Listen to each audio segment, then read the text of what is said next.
Good morning, everyone, or good evening if you are watching it tonight on the West Coast. The NASDAQ was able to put in a very strong Tuesday, up 0.11% to a new 13-year high, as you can see here. Very, very nice. The only problem is you can also see on this monthly volume chart, volume wasn't that huge on the monthly or the weekly, much less the daily. But however, volume was about a little bit above average. So you can say at least that we are hitting new highs on average volume, and that is always good because on the New York Stock Exchange and the S&P 500, we are not hitting new highs on higher volume. And with the Dow Jones Industrial Average closing at over 1500 for the first time ever, you can see that it's also managing to do that on lower volume. So unfortunately, the lower volume with new highs continues. As we've always said, volume doesn't matter. However, it sure would be nice to have volume confirm the all-time highs, as that would definitely give us more convictions in our new long positions and would have me well invested heavily on margin. However, following 2011, 2012, we continue to take it easy, and also at the pace that we get long and then stocks work, is not a successful rate that you want to get heavily invested here, especially with the low volume. Now, as you can see here, whenever we started this rally in November, we did it on below average volume. Besides the initial explosive day in January, you can see that we did a lot of this on just about average volume. Then we continued on throughout March on below average volume, then continued throughout April on below average volume, and once again, we're playing around with average volume. So it's been hard to be a very convicted bull during this entire uptrend and to be like, oh, volume's just huge and so much above average. But it is what it is, and as long as price is trending up, that's all we have to worry about. However, we are starting to run into a few issues in that some of our recent longs are not working. So before today, in the past 4 days, we've had two new long positions, and they have both now failed miserably. AMBA was a new long position, not perfect. Obviously, we like to see a stock close closer to the high of the day than where it did, and it did not. So nobody should be completely surprised that it failed. I'm a little surprised it failed like it did, closing below the low of day, and that's a pretty big, ugly, I guess you what they call that, a morning star on heavier volume reversal pattern on AMBA, but it is what it is. So AMBA is a full sell. If you want to use a 50-day moving average, you're more than welcome to do it, but because volume was so heavy on the reversal, I'm going to pass. And also Facebook. It technically failed yesterday, closing below the lower day of the signal date. However, I decided to go ahead and give the last 25% a chance to work itself out here at the 10-day moving average. But as you can see today, closing below the 10 and 20-day moving average, and now well below the lower day of the signal day and the lower day of the day before's session, and that's always definitely a final cut loss area. So Facebook has to be sold along with AMBA. But that was two high quality canceling stocks that failed. Now recently we've had a couple of speculative stocks that started out of the gate really well, with, for instance, CPSS at one point having an 80% profit for us, but now we're selling the very last bit of it, which we've already had plenty of sells already with a 15% gain, but we're getting out of it all now as it's finally closing below the lows of this most recent base on strong volume, and that's a final cut loss.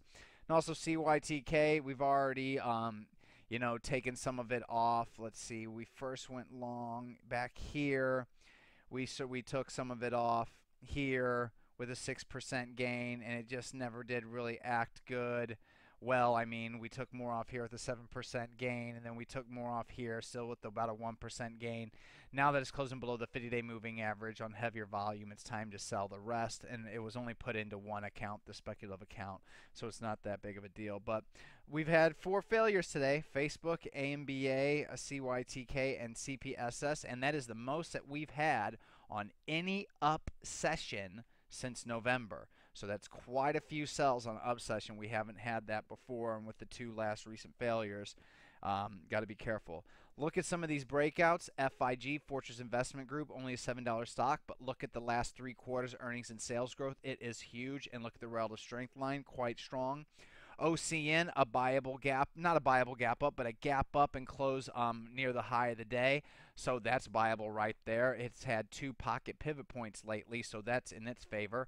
And SM, gap up and hold, very strong, very strong. Relative strength is kind of lagging, but so is OCN. But these are just some strong companies with some big, big, big earnings and sales growth. So definitely two to keep an eye on. And then also, Whole Foods Market has a Bible gap up. It had a very bullish session on Tuesday, but now it's gapping up on strong volume overnight. So that is a Bible gap up. This stock was also a great play before earnings, with the call side gaining right around 120% post the initial release of earnings, while obviously the put side right now is worthless. Well, it's got some time value left in it if you play the straddle plays we suggested, and you can always see if Whole Foods will pull back in to make some money in there. But the straddle play itself was a 100% gainer. And then besides that, INVN off the lows, quite an impressive. Each day you got huge, huge accumulation. 4 days, look at that accumulation off the lows that it's hit 1, 2, 3, 4, 5 times. So it really likes that area. And then each of the 3 days, bop, gets bigger every day. Very, very, very nice. So keep an eye on INVN. Huge earnings and sales growth, especially the most recent quarter. Big mutual fund ownership growth also, and big earnings estimates coming up. So definitely one to watch. Very, very, very, very, very interesting stock here. It's been a wild one, but with this floor being hammered out, I eventually assumed that it's going to be a nice, solid winner eventually. The only new long for tonight is FOSL. FOSL had a semi-Bible gap up. Its volume was not 150% above the 50-day volume average. However, I told you I use 100%. And so while it was iffy by the end of the day, you can now see that the volume surge was huge. BOP went from very strong yellow to finally green to pretty darn strong green, with a huge move in the relative strength line, and it actually closed higher than where it opened, with that big volume surge and BOP surge and overall price pattern since the August lows. And then if we go back, just seeing its entire uptrend on a weekly chart, you can see that it has a lot going for it. But very, very nice move. There's a zoom 5, shows you the gap up above the most recent resistance point, and then the hold, and now the strong close. So that's going to be 2% in the risk account, 2% in the non-risk account. If Fossil doesn't work, the low a day is going to be the final cut loss area. It won't even be argued with. I might give it some porosity of 1% or 2%. It depends on how much volume the stock pulls back, if it decides to pull back.